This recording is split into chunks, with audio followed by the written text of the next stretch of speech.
എല്ലാവർക്കും സലു കിച്ചണിലേക്ക് സ്വാഗതം. അപ്പോൾ ദാ രാവിലെ ബ്രേക്ക്ഫാസ്റ്റിന് വേണ്ടിയിട്ട് ഞാൻ ദാ ബീഫ് ഒന്ന് വാഷ് ചെയ്തെടുക്കുകയാണ്. ഇതിപ്പോൾ എല്ലുള്ള ബീഫാണ് കേട്ടോ. ശരിക്കും പറഞ്ഞാൽ ഈ എല്ലോട് കൂടിയിട്ടൊക്കെ നമ്മൾ കറി ഉണ്ടാക്കുമ്പോഴാണ് ടേസ്റ്റ് കിട്ടുന്നത്. ഇവിടെ പിള്ളേർക്കൊക്കെ ഇഷ്ടം ബോൺലെസ് പീസാണ്. അപ്പോൾ എന്തായാലും ദാ ഞാനിതെല്ലാം ഒന്ന് നന്നായിട്ടൊന്ന് കഴുകിയെടുക്കാണ്.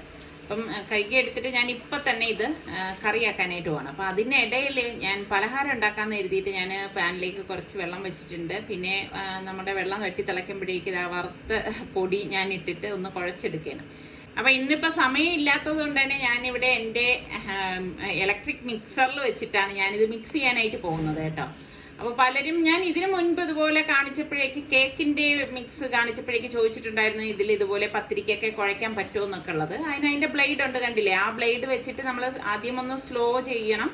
പിന്നെ പതിയെ നമ്മളൊന്ന് സ്പീഡ് കൂട്ടി കൊടുത്താൽ മാത്രം മതി. ഓവർലോഡ് ആയി പോകരുത് മാവ് നമ്മൾ കുഴച്ചെടുക്കുമ്പോൾ. കാരണം ഇത് ഇപ്പം നമ്മുടെ വീട്ടാവശ്യത്തിനുള്ള സംഭവമില്ലേ, അപ്പം അതിൻ്റെ ആ ഒരു പരിധിക്ക് മാത്രമേ നമ്മൾ കുഴച്ചെടുക്കാവൂ. അപ്പം ഞാനിങ്ങനെയാണ് ഇതുപോലെ ഒന്ന് കുഴച്ചെടുക്കും. അപ്പം നന്നായിട്ട് ഇത് സോഫ്റ്റ് ആയി കിട്ടും കേട്ടോ. ഇതിൽ കുഴച്ചെടുക്കുമ്പോഴേക്കും ഇതാ നല്ല പരുവത്തിൽ കിട്ടും. അപ്പം ഞാൻ അതൊന്ന് തണുക്കണ നേരം കൊണ്ട് അതിൻ്റെ ഇടയിൽ ഞാൻ കറിക്ക് വേണ്ടിയിട്ട് സവോളയൊക്കെ ഒന്ന് ക്ലീൻ ചെയ്തെടുക്കുകയാണ്. ഞാനിങ്ങനെയാണ് പെട്ടെന്ന് തീർക്കണമെങ്കിൽ ഇതുപോലെയുള്ള സംഭവങ്ങളൊക്കെ എടുത്തു വെച്ചിട്ടാണ് ഓരോന്ന് ചെയ്യണത് കേട്ടോ. അപ്പം എന്താ സവോള നന്നായിട്ടൊന്ന് കഴുകി എടുത്തിട്ടുണ്ട്. അപ്പം അതൊന്ന് കട്ട് ചെയ്തെടുക്കാം. ഇപ്പം ചോപ്പറിൽ വെച്ചിട്ട് വേണമെങ്കിൽ നമുക്കിതൊന്ന് ചോപ്പ് ചെയ്തെടുക്കാം. പക്ഷേ ബീഫൊക്കെ നമ്മൾ റെഡിയാക്കുമ്പോൾ ഇതുപോലെ അരിഞ്ഞെടുക്കുന്നതാണ് എനിക്കിഷ്ടം കേട്ടോ. ആ കറിക്ക് ഒരു പ്രത്യേക ടേസ്റ്റും തന്നെയാണ്.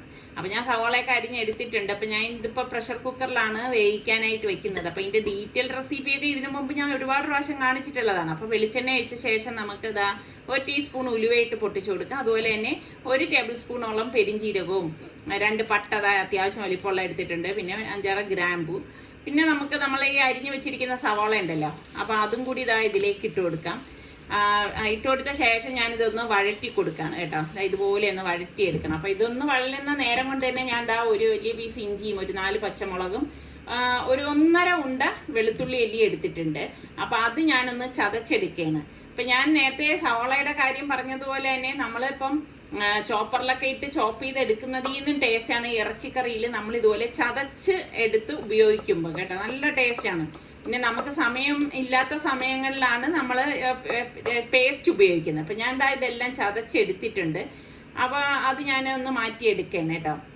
അപ്പോൾ പേസ്റ്റ് ഉപയോഗിക്കുന്നതിൽ നിന്നും ടേസ്റ്റ് തന്നെയാണ് എന്തുകൊണ്ട് നമ്മൾ ചതച്ചെടുക്കുന്നത്. അപ്പം ഞാൻ എന്താ നമ്മളുടെ സവോളയൊക്കെ ഈ സമയം കൊണ്ട് വഴണ്ടിട്ടുണ്ട്. ഇതിലേക്ക് നമുക്ക് ഈ ചതച്ചത് ഇട്ട് കൊടുക്കാം. ശരിക്കും നമ്മൾ ഇതിട്ട ശേഷം ഒന്ന് ഇളക്കുമ്പോൾ തന്നെ നല്ല മണം വരും കേട്ടോ. അപ്പം എന്താ ഇതുപോലെ ഒന്ന് ഇളക്കി കൊടുക്കണം. ഇനി നമുക്ക് ഇതിലേക്ക് വേണ്ടത് പൊടികളാണ്. അപ്പം ഞാനിവിടെ 1 ടീസ്പൂണോളം മഞ്ഞൾപ്പൊടിയും 3 ടേബിൾ സ്പൂൺ മല്ലിപ്പൊടിയും അതുപോലെ തന്നെ 3 ടീസ്പൂണാണ് കാശ്മീരി ചില്ലി പൗഡർ ഇട്ട് കൊടുക്കുന്നത്. പിന്നെ 1.5 ടീസ്പൂൺ ഗരം മസാല പൊടിയും കൂടി ഇട്ടിട്ട് ഇതൊന്ന് വഴറ്റി കൊടുക്കണം. അപ്പൊ അത്യാവശ്യം എരിവുള്ള പച്ചമുളക് ആയതുകൊണ്ടാണ് മുളക് പൊടിയുടെ ആ ഒരു ക്വാണ്ടിറ്റി ഞാൻ കുറച്ചത്. എന്നിട്ട് നമുക്ക് പാകത്തിനുള്ള ഉപ്പും കൂടി ഇതുപോലെ ഇട്ട് കൊടുത്തിട്ട് എല്ലാം ചേർത്തിട്ടൊന്ന് ഇളക്കി കൊടുക്കാം. അപ്പൊ ആ പൊടികളുടെയൊക്കെ ആ ഒരു പച്ച മണം മാറത്തക്ക രീതിയിൽ നമ്മൾ ഇതൊന്ന് ഇളക്കിയെടുക്കും. ഇനി ഞാൻ ഇതിലേക്കൊരു 1/2 കപ്പ് വെള്ളം ഒന്ന് ഒഴിച്ചു കൊടുക്കുകയാണ്. കാരണം ആ പൊടികൾ അടുക്കി പിടിക്കാതിരിക്കാനാണ് ഇപ്പൊ ഞാൻ വെള്ളം ഒഴിച്ചിട്ട് ഒന്ന് ഇതൊന്ന് ഇളക്കിയെടുക്കുന്നത്. അപ്പൊ ഇത്രയും മതി. ഇനി നമുക്ക് കഴുകി ഡ്രെയിൻ ചെയ്ത് വെച്ചിരിക്കുന്ന ബീഫ് ഞാൻ ഇതിലേക്ക് ഇട്ട് കൊടുക്കണം. അപ്പൊ നിങ്ങളുടെ എത്ര പേർക്ക് ബീഫ് ഇഷ്ടമുള്ളവരുണ്ട്, അല്ല മട്ടൺ, ചിക്കൻ, ഓരോരുത്തർക്ക് ഓരോരോ ഇഷ്ടങ്ങളാണല്ലോ. അതില് ബീഫ് ഇഷ്ടമുള്ളവരൊന്ന് പറയുക കേട്ടാ. എനിക്കിഷ്ടം സത്യം പറഞ്ഞാൽ മട്ടൻ കറി തന്നെയാണ് കേട്ടോ. ബീഫ് കൊള്ളാം, കുഴപ്പമില്ലാന്നേ ഉള്ളൂ. അപ്പൊ എന്തായാലും ഇതാ നന്നായിട്ടൊന്ന് ഇളക്കിയെടുത്ത ശേഷം ഞാൻ ഇതിലേക്ക് 1 തക്കാളിയാണ് ഇതുപോലെ കട്ട് ചെയ്തത് ഇതുപോലെ ഇട്ട് കൊടുക്കാണ്. ഇട്ട് കൊടുത്തിട്ട് ഒരുപാടൊന്നും ഇളക്കിയെടുക്കേണ്ട, ജസ്റ്റ് ഇതുപോലെ ഒന്ന് ഇളക്കിയെടുക്കുകയുള്ളൂ. കാരണം പ്രഷർ കുക്കറിലായതുകൊണ്ട് തന്നെ പെട്ടെന്ന് വെന്ത് കിട്ടും. ഇനി നമ്മൾക്ക് കുക്കർ മൂടിയിട്ടിട്ട് വെയിറ്റ് ഇട്ടിട്ട് ഞാനൊരു 6 വിസിൽ വരെയാണ് ഇത് വേവിച്ചെടുക്കുന്നത്. അപ്പം മാവ് ദേ തണുത്തിട്ടുണ്ട്. ഞാനിത് ഒന്ന് ഉരുട്ടിയിട്ടൊന്ന് പരത്തി എടുക്കുകയാണ്. പ്രഷറിൽ ഇതാ കണ്ട നല്ല സോഫ്റ്റ് ആയിട്ട് തന്നെയാണ് മാവ് ഇരിക്കുന്നത് കേട്ടോ. അപ്പൊ ഇനിയിപ്പോ ഞാൻ ഇത് ചപ്പാത്തി പ്രസ്സിൽ വെച്ച് തന്നെയാണ് ഇതൊന്ന് പ്രസ് ചെയ്തെടുക്കുന്നത്. എന്റെ പ്രഷർ കണ്ട് പലരും പറഞ്ഞിട്ടുണ്ട് എന്തെല്ലാം വാങ്ങിക്കും, ഒരു പ്രഷർ വാങ്ങിക്കാൻ ഇത്തായെ കൊണ്ട് ഇതുവരെ ആയില്ലേന്ന്. ഞാൻ നോക്കുന്നത് എന്താ അറിയോ, ഇതിന്റെ പുറം മാത്രമല്ലേ അഭംഗിയുള്ളൂ. ഇതുപോലെ പരത്തിയെടുക്കണം. അതിന്റെ ഉൾഭാഗം നല്ലതാണ്. അപ്പൊ പിന്നെ ഞാൻ എന്തിനാ അത് കളയണം. അപ്പൊ ഞാൻ നമ്മുടെ പൊടി കുറച്ചിട്ടയിലേക്കൊന്ന് തട്ടിക്കുടഞ്ഞതായി ഇത് എടുക്കുകയാണ് കേട്ടാ. അപ്പൊ ഇതെല്ലാം ഇതുപോലെ നമുക്കൊന്ന് തട്ടിക്കുടഞ്ഞെടുക്കാം. അപ്പം ഇത്രയേ ഉള്ളൂ സംഭവം. നമ്മൾ ഇതുപോലെ തട്ടിക്കുടഞ്ഞെടുത്തു കഴിഞ്ഞാൽ സംഭവം എളുപ്പമായിട്ട് നമുക്ക് ഉണ്ടാക്കിയെടുക്കാം. അതായത് നമ്മുടെ ബീഫ് വെന്തുകൊണ്ടിരിക്കുകയാണ്. അപ്പൊ ഞാൻ വലിയൊരു പാനാണ് എടുത്തിരിക്കുന്നത്. ഇതിലാകുമ്പോൾ 4 എണ്ണം നമുക്ക് ഒരുമിച്ച് വെച്ച് തന്നെ തയ്യാറാക്കി എടുക്കാൻ പറ്റും. അപ്പൊ എനിക്ക് നല്ല യൂസ്ഫുൾ ആണ് കേട്ടോ ഈ ഒരു പാൻ. അപ്പം ഇത് ഒരു സൈഡ് റെഡി ആയപ്പോഴേക്കും ഒന്ന് മറിച്ചിട്ട് കൊടുക്കണം. പാന് അത്രത്തോളം ഞാൻ വെച്ചപ്പോ ചൂടായിട്ടില്ലായിരുന്നു, അതുകൊണ്ടാണ് നമ്മളുടെ ഫസ്റ്റ് പത്തിരികൾ ഒന്ന് എഴുന്നേക്കാതെ നിൽക്കുന്നത് കേട്ടാ. അപ്പം ഇതിനിപ്പം പാൻ ഇപ്പം നല്ല ചൂടായിട്ടുണ്ട്. അപ്പൊ ഇനി ഇടുന്നതൊക്കെ നല്ല പൊള്ളി വരും. അപ്പൊ നമ്മൾ എപ്പോഴും ഇടുമ്പോൾ പാൻ നന്നായിട്ട് ചൂടായ ശേഷം മാത്രമേ പത്തിരി ഇതുപോലെ വെച്ചു കൊടുക്കാവൂ. ഞാൻ വെപ്രാളത്തിൽ ചെയ്തപ്പം അങ്ങനെ അങ്ങ് ആയിപ്പോയതാണ് സംഭവം കേട്ടോ. അപ്പൊ ഇതുപോലെ നമ്മൾ തിരിച്ച് മറിച്ചു അങ്ങ് ഇട്ട് കൊടുത്താൽ മതി, പെട്ടെന്ന് തന്നെ സംഭവം റെഡി ആയിട്ടുണ്ടാവും. എനിക്കാണെങ്കിൽ ഭയങ്കര ഇഷ്ടമുള്ള ഒരു സംഭവമാണ് പത്തിരിയും ഇറച്ചിക്കറിയും കേട്ടോ. നിങ്ങൾക്കൊക്കെ പത്തിരി ഇഷ്ടമുള്ളവരുണ്ടോ? നൈസ് പത്തിരി. അപ്പം നമ്മുടെ പച്ചരി പൊടിയിലാണ് ഈ പത്തിരി തയ്യാറാക്കണം കേട്ടോ. അപ്പൊ ഞാൻ പത്തിരിയൊക്കെ ചുട്ട് കഴിഞ്ഞിട്ട് ഞാനത് കാസറോളിലേക്ക് മാറ്റിയിരിക്കുകയാണ്. അപ്പൊ നമ്മുടെ സ്റ്റീമൊക്കെ പോയ ശേഷം ഞാൻ കുക്കർ ഒന്ന് ഓപ്പൺ ചെയ്തെടുക്കുകയാണ്. നല്ല മണം വരുന്നുണ്ട് കേട്ടോ. ശരിക്കും മട്ടൻ കറിയുടെ മണമാണ് ഇന്ന് ബീഫ് ഞാൻ കുക്കർ ഓപ്പൺ ചെയ്തപ്പോൾ ബീഫിന് കിട്ടിയിരിക്കുന്നത്. എന്നിട്ട് നന്നായിട്ടൊന്ന് ഇളക്കി കൊടുക്കാം. നമ്മൾ എല്ലുള്ള കറി ആയതുകൊണ്ടാണ് ബീഫിന് ആ ഒരു മണം കിട്ടിയത് കേട്ടോ. അപ്പൊ നിങ്ങൾക്കൊക്കെ ബീഫ് എല്ലുള്ളതാണോ അതേ ബോൺലെസ് ആണോ ഇഷ്ടം? അപ്പൊ ഞാൻ കുറച്ച് കറിവേപ്പിലയും കൂടി ലാസ്റ്റ് ഇതിലേക്ക് ഇട്ടിട്ട് ഒരു തിളപ്പീര് കേട്ടോ, അത്ര മാത്രമേ എടുക്കത്തുള്ളൂ. അപ്പം ഇന്നത്തെ നമ്മളുടെ ബ്രേക്ക്ഫാസ്റ്റ് ഇതാണ്. ബീഫ് കറിക്കൊപ്പം തന്നെ നമ്മുടെ പത്തിരിയും എല്ലാം റെഡി ആയിട്ടുണ്ട്. അപ്പൊ ഞാൻ അതിന് വേണ്ടിയിട്ടാണ് വെപ്രാളത്തിന് ഇതെല്ലാം കാണിച്ചു വെച്ചത്. അപ്പൊ ഇനി ഇതിനിടയിൽ ഞാൻ ചായ ഇട്ടിട്ടുണ്ടായിരുന്നു. അപ്പൊ ചായ അതേ ഗ്ലാസ്സിലേക്ക് ഒഴിക്കാണ്. അപ്പൊ നല്ല ചൂട് ചായയും നല്ല അടിപൊളി പത്തിരിയും നല്ല ബീഫ് കറിയും കൂട്ടി കഴിക്കും. തേങ്ങാപ്പാൽ ഒഴിച്ച ബീഫ് കറിയാണ് കേട്ടോ. സോറി, തേങ്ങാപ്പാൽ ഒഴിച്ചല്ല, തേങ്ങാപ്പാൽ സെപ്പറേറ്റ് ചെയ്താണ് വെച്ചിരിക്കുന്നത് കേട്ടോ. അതൊഴിച്ച് ഈ കറിയും കൂട്ടിയിട്ട് കഴിക്കുന്ന ആ ഒരു ടേസ്റ്റ് ഉണ്ടല്ലോ, കിടിലനാണ്. അപ്പം എനിക്ക് ഭയങ്കര ഇഷ്ടമുള്ള കോമ്പിനേഷനാണ് കേട്ടോ ഇങ്ങനെ തേങ്ങാപ്പാൽ ഒഴിച്ച പത്തിരിയും ഇതുപോലെയുള്ള ഇറച്ചിക്കറിയും. എനിക്ക് വെജിറ്റബിൾ കറിയെക്കാളും പത്തിരി കഴിക്കുമ്പോൾ ഇഷ്ടം ഇറച്ചിക്കറിയോട് തന്നെയാണ് കേട്ടോ. പ്രത്യേകിച്ച് ഇതിൻ്റെയൊക്കെ ചാറ് കൂട്ടിയിട്ട് കഴിക്കുമ്പോൾ ഒരു ടേസ്റ്റ് ഉണ്ടല്ലോ, കിട്ടുവാണ്. നിങ്ങൾക്ക് എങ്ങനെയാണ് ഈ ഒരു കോമ്പിനേഷൻ ഇഷ്ടമുള്ള എത്ര പേരുണ്ട്? തേങ്ങാപ്പാൽ എടുക്കുമ്പോൾ വെറും തേങ്ങാപ്പാലല്ല, ഇച്ചിരി ഉപ്പിട്ട തേങ്ങാപ്പാലാണ് നമ്മൾ എടുക്കുന്നത് കേട്ടോ. അപ്പൊ ഞാൻ പറഞ്ഞില്ലേ, ഇതിങ്ങനെ കൂട്ടിക്കഴിക്കുമ്പോൾ ഒരു ടേസ്റ്റ്, സത്യം പറഞ്ഞാൽ പത്തിരി തീരുന്നത് പോലും അറിയത്തില്ല. കാരണം പത്തിരി എന്ന് പറയുമ്പോൾ വളരെ നൈസായിട്ടിരിക്കുന്നതല്ലേ, വായിലിട്ടാൽ തന്നെ അങ്ങ് അലിഞ്ഞു പോകും. പ്രത്യേകിച്ച് ഞാൻ ആ മെഷീനിൽ കുഴച്ചെടുത്തത് കൊണ്ട് തന്നെ നല്ല സോഫ്റ്റ് ആയിരുന്നു. ഉച്ച കഴിഞ്ഞപ്പോഴേക്കും ഞങ്ങള് ഒരു ഫംഗ്ഷന് വേണ്ടിയിട്ട് പോവാണ് കേട്ടോ. അപ്പൊ ഞങ്ങൾക്കൊപ്പം, അതായത് നിസാർക്കൊപ്പം സൗദിയിൽ ഉണ്ടായിരുന്നത് വർഷങ്ങൾക്ക് മുമ്പ് കേട്ടോ ഉണ്ടായിരുന്ന ഒരു ഫ്രണ്ടിന്റെ മോളുടെ എൻഗേജ്മെന്റ് ആണ്. അപ്പൊ അത് കറ്റാണത്താണ്. അപ്പൊ നമ്മള് വീട്ടിൽ നിന്ന് ഒരു 3 മണിക്കൂർ യാത്രയുണ്ട്. അപ്പൊ അത് അഡ്ജസ്റ്റ് ചെയ്താണ് വീട്ടിൽ നിന്ന് ഇറങ്ങിയത്. അപ്പൊ നമ്മളെല്ലാവരും ആയിട്ടാണ് പോണത്. നമ്മുടെ സുൽത്താൻ വന്നിട്ടില്ല. അപ്പം കറക്റ്റ് ടൈമിന് തന്നെ ഞങ്ങൾ അവിടെ എത്തിയിട്ടുണ്ടായിരുന്നു. എത്തിയപ്പോഴേക്കും അവിടെ മഴ ഇങ്ങനെ പെയ്ത് തോർന്നിരിക്കുന്ന ഒരവസ്ഥയായിരുന്നു കേട്ടോ. അപ്പം നമ്മൾ ചെല്ലുമ്പോഴേക്ക് ഫംഗ്ഷനൊക്കെ തുടങ്ങിക്കഴിഞ്ഞു. അപ്പം വെൽക്കം ഡ്രിങ്ക് കുടിക്കാനൊന്നും നിന്നില്ല. അപ്പൊ നിസാറിക്ക പറഞ്ഞ അകത്ത് പോയി ജോൺ എന്നാണ് ഫ്രണ്ടിന്റെ പേര് കേട്ടാ, ജോണിനെ കണ്ട ശേഷം വന്ന് വെൽക്കം ഡ്രിങ്ക് ഒക്കെ കുടിക്കാന്ന് പറഞ്ഞു. കാരണം നമ്മൾ ഈ ട്രാഫിക്, കൊട്ടാരക്കര നല്ല ട്രാഫിക് ആയിരുന്നു. ആ ഒരു ട്രാഫിക് ഒഴിച്ചാല് എളുപ്പമായിരുന്നു. നമ്മൾ MC റോഡ് വഴിയാണേ പോയത്.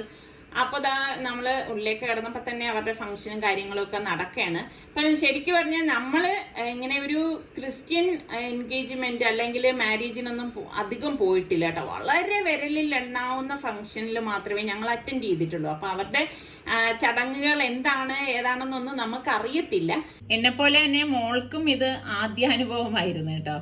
അപ്പം അതേ അവരിപ്പം അച്ഛൻ 2 കത്ത് ഓരോരുത്തരുടെ കൊടുത്തിട്ട് അങ്ങോട്ടും ഇങ്ങോട്ടും എൻവലപ്പ് കൊടുത്തിട്ട് കൊടുക്കാനായിട്ട് പറയുന്നുണ്ട്. അതിനുള്ളിൽ എന്താണ് ഏതാണെന്നൊന്നും എനിക്കറിയത്തില്ല. അപ്പൊ അവർ രണ്ടുപേരും അങ്ങോട്ടും ഇങ്ങോട്ടും ഒക്കെ കൊടുത്തിട്ട് ഹഗ് ചെയ്യുകയൊക്കെ ചെയ്യുന്നുണ്ട്. അപ്പൊ ഇതൊക്കെ അവരുടെ ചടങ്ങിന്റെ ഭാഗമായിട്ട് നടക്കുന്ന കാര്യങ്ങളാണ്. എന്തായാലും വളരെ അടുത്ത് നിന്ന് തന്നെ ഈ ചടങ്ങുകളൊക്കെ കാണാൻ സാധിച്ചു.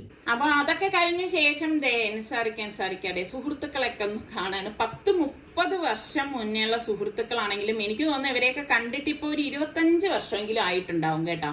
കാരണം അതിനുശേഷം ഇപ്പോഴാണ് ഈ ഒരു സ്ഥലത്ത് വെച്ചിട്ടാണ് ഇവരെയൊക്കെ കാണുന്നത്. കാരണം പല അവസരങ്ങളിലും നമുക്ക് ചെല്ലേണ്ട ചടങ്ങുകളിൽ നമ്മൾ എത്തിപ്പെടാതൊക്കെ ഇരുന്നത് കൊണ്ടാണ് ചിലരെയൊക്കെ നമ്മൾ ഇത്രത്തോളം വൈകുന്നത് കാണാൻ. അപ്പൊ ഇത് ജോർജ് അച്ചായനും വൈഫുമാണ്. ജോർജ് അച്ചായനും ഇവർക്കൊപ്പം അവിടെ ഓഫീസിൽ വർക്ക് ചെയ്തിരുന്നതാണ്. അപ്പൊ ഒരുപാട് വർഷം കഴിഞ്ഞ് അവരെയൊക്കെ കാണുമ്പോൾ ഭയങ്കര സന്തോഷമാണ്. അപ്പൊ ഇത് വരന്റെ സിസ്റ്റർ ആണ് കേട്ടോ. പുള്ളിക്കാരി എന്റെ വലിയ ഫാനാണെന്നാണ് പറഞ്ഞത്. എനിക്ക് ഭയങ്കര ഒരു സന്തോഷമുണ്ട്. ഇങ്ങനെയുള്ള അവസരങ്ങളിൽ ഒരുപാട് പേരെ കാണാനും പരിചയപ്പെടാനും ഒക്കെ സാധിച്ചു. അപ്പൊ ഇതിനിടയിൽ ഫോട്ടോ സെഷൻ ഉണ്ടായിരുന്നു. അതൊക്കെ കഴിഞ്ഞ ശേഷം ഞങ്ങൾ ഓഫീസ് സ്റ്റാഫുകൾ മാത്രമുള്ള 1-2 ഫോട്ടോസൊക്കെ എടുത്തു. ശരിക്കും പറഞ്ഞ ഒരു ഓർമ്മപ്പെടുത്തൽ അത്ര മാത്രമേ ഉള്ളൂ. അപ്പൊ അതൊക്കെ കഴിഞ്ഞ് വന്നപ്പോഴേക്ക് പിന്നെ ഒരുപാട് പരിചയക്കാരെയൊക്കെ എവിടെയും കാണാൻ സാധിച്ചു. ഇതിപ്പോ ജോണിന്റെ 2ാമത്തെ മോളാണ് കേട്ടോ. അപ്പൊ പുള്ളിക്കാരിയുടെ ഫ്രണ്ട്സ് ഉണ്ട്, അവര് ബാംഗ്ലൂരിൽ നിന്നാണ്. ആ മോളും എന്റെ പാചകമൊക്കെ പരീക്ഷിക്കുന്നു എന്നൊക്കെയാണ് പറഞ്ഞത്. അതൊക്കെ കേൾക്കുമ്പോൾ വളരെ സന്തോഷമാണ്. പിന്നെ ഒരു കാര്യം, എന്നെ നിങ്ങളാരും പൊങ്കാല ഇടരുതേ, എന്റെ കഴുത്തിന്റെ ശകലം കാണുന്നുണ്ട് ആ ഡ്രസ്സില്. അപ്പൊ എനിക്കറിയാം നിങ്ങൾ പലരും ഇനിയിപ്പൊ അതൊരു വിഷയമായിട്ട് എടുത്ത് പറയുന്നുള്ളത്. അത് ഇങ്ങനെ എന്റെ കണ്ണിൽ പെടാതെ, അതായത് സ്കിപ്പായി പോണ ഒരു മെറ്റീരിയൽ തുണിയായിരുന്നു കേട്ടോ. അതുകൊണ്ട് സംഭവിച്ചതാണ്. അപ്പൊ ഇനി ഞാൻ സൂക്ഷ്മത പാലിക്കാം. അതുകൊണ്ട് ഇപ്രാവശ്യം നിങ്ങൾ എല്ലാവരും ഒന്ന് ക്ഷമിച്ചേക്ക്. അപ്പൊ ഇതുപോലെയുള്ള ഫംഗ്ഷനുകളിലൊക്കെ വരുമ്പോഴാണ് നമുക്ക് ഉള്ള പരിചയക്കാരെയും സുഹൃത്തുക്കളെയും അതുപോലെ തന്നെ നമ്മളുടെ വ്യൂവേഴ്സിനെയൊക്കെ കാണാൻ സാധിക്കുന്നത്. അപ്പൊ ഒരുപാട് പേര്, നമ്മളുടെ വ്യൂവേഴ്സ് തന്നെ ഒരുപാട് സ്നേഹത്തോടെ വന്ന് നമ്മളുടെ അടുത്ത് ഓരോ കാര്യങ്ങൾ ചോദിക്കുമ്പോഴും വളരെ സന്തോഷമാണ് തോന്നുന്നത്. കാരണം നമ്മൾ ഇതുപോലെയുള്ള അവസരങ്ങളിലായിരിക്കും അവരെ പരിചയപ്പെടുന്നതും കാണുന്നതും തന്നെ. പിന്നെ ഫുഡിന്റെ ടൈമായി. ഇവിടെ ഞങ്ങള് കപ്പയും ഫിഷ് കറിയും അപ്പവും വെജിറ്റബിൾ സാലഡും ഇത്രയാണ് കഴിച്ചത് കേട്ടോ. അപ്പൊ എന്തായാലും കഴിച്ചത് അടിപൊളി സംഭവമായിരുന്നു. ഒരുപാട് വെറൈറ്റി സംഭവങ്ങളൊക്കെ ഉണ്ടായിരുന്നു. അപ്പം സാലഡും എല്ലാം നല്ല ടേസ്റ്റ് ഉണ്ടായിരുന്നു കേട്ടോ. പിന്നെ ലൈവായിട്ട് തന്നെ മസാല ദോശയും പ്ലെയിൻ ദോശയും ഓംലെറ്റും എല്ലാം ഉണ്ടായിരുന്നു കേട്ടോ. ഒരുപാട് ഫുഡ് ഞാനിവിടെ കണ്ടായിരുന്നു സെർവ് ചെയ്യുന്നതായിട്ട്. അപ്പം എല്ലാവരും ഫുഡ് കഴിച്ചുകൊണ്ടിരിക്കുകയാണ്. അപ്പൊ ഈ ഫുഡ് കഴിക്കുന്നിടത്ത് തന്നെ അവര് ഓർക്കസ്ട്ര ഉണ്ടായിരുന്നു, ലൈവ് ഓർക്കസ്ട്ര ആയിട്ട്. അവിടെ ഗാനമേളയും അതും ഇതുമൊക്കെ ഉണ്ടായിരുന്നു. എന്തായാലും ഒരു അടിപൊളി സംഭവം തന്നെയായിരുന്നു കേട്ടോ. ഭയങ്കര ഒരു സന്തോഷം തോന്നി. അപ്പൊ ഭക്ഷണമൊക്കെ കഴിച്ചു കഴിഞ്ഞ ശേഷം പിന്നെ നമ്മൾ ജോണിന്റെ അടുത്ത് യാത്ര പറഞ്ഞിറങ്ങാണ്. അപ്പൊ നമ്മൾ തുടക്കത്തിൽ വിട്ടുപോയ 2 സംഭവങ്ങളുണ്ട്. ഞാൻ പറഞ്ഞില്ലേ, കയറി വന്നപ്പോഴേക്ക് ആ ഒരു വെൽക്കം ഡ്രിങ്ക് ടേസ്റ്റ് ചെയ്തിട്ടില്ലായിരുന്നു. അതുപോലെ തന്നെ ഇവിടെ ഇങ്ങനെ ചായക്കട സെറ്റ് ചെയ്തിട്ടുണ്ടായിരുന്നു. അപ്പൊ ചായക്കടയിൽ നല്ല പഴംപൊരിയും നല്ല ചൂട് അടിച്ച ചായയൊക്കെ ഉണ്ടായിരുന്നു. അപ്പൊ ഞാൻ പറഞ്ഞു എന്തായാലും അതൊന്ന് ടേസ്റ്റ് ചെയ്തിട്ട് പോവാന്ന്. എനിക്കാണെങ്കിൽ ഇങ്ങനെയാണ് കേട്ടോ, പ്രത്യേകിച്ച് ഇങ്ങനെ നിങ്ങൾക്ക് അറിയാലോ, അടിച്ച നല്ല കടുപ്പത്തിലുള്ള ചായയൊക്കെ ആണെങ്കിൽ എനിക്ക് ഭയങ്കര ഇഷ്ടമാണ് കുടിക്കാനും കഴിക്കാനും ഒക്കെ. അപ്പം അതൊന്ന് ടേസ്റ്റ് ചെയ്യാനായിട്ട് പോവാണ്. ഇപ്പോഴേ ഉള്ള ട്രെൻഡാണല്ലേ ഇത്, കല്യാണ ഹാളുകളിൽ ഇതുപോലെ ചായക്കട അലങ്കരിക്കുക എന്ന് പറയുന്നത്. ശരിക്കും അവിടെ നിന്ന് ചായ കുടിക്കുമ്പോൾ ആ ഒരു ഫീലൊക്കെ നമുക്ക് കിട്ടുന്നുണ്ട് കേട്ടോ. ഇപ്പൊ ചടങ്ങ് കഴിഞ്ഞതും നല്ല ഉഗ്ര മഴ കേട്ടോ. ശരിക്കും പറഞ്ഞ ഒരു 1/2 മണിക്കൂർ ഞങ്ങൾ അവിടെ പെട്ടുപോയി എന്ന് തന്നെ പറയാം. അപ്പൊ മഴയൊന്ന് തോർന്ന ശേഷമാണ് ഇപ്പൊ നിസാറിക്ക കാർ എടുത്തിട്ട് വന്ന് ഞങ്ങളിപ്പം തിരിച്ച് വീട്ടിലേക്ക് പോവാണ്. അപ്പൊ ഇതൊക്കെ തന്നെയാണ് നമ്മളുടെ ഇന്നത്തെ വിശേഷങ്ങൾ എന്ന് പറയുന്നത്.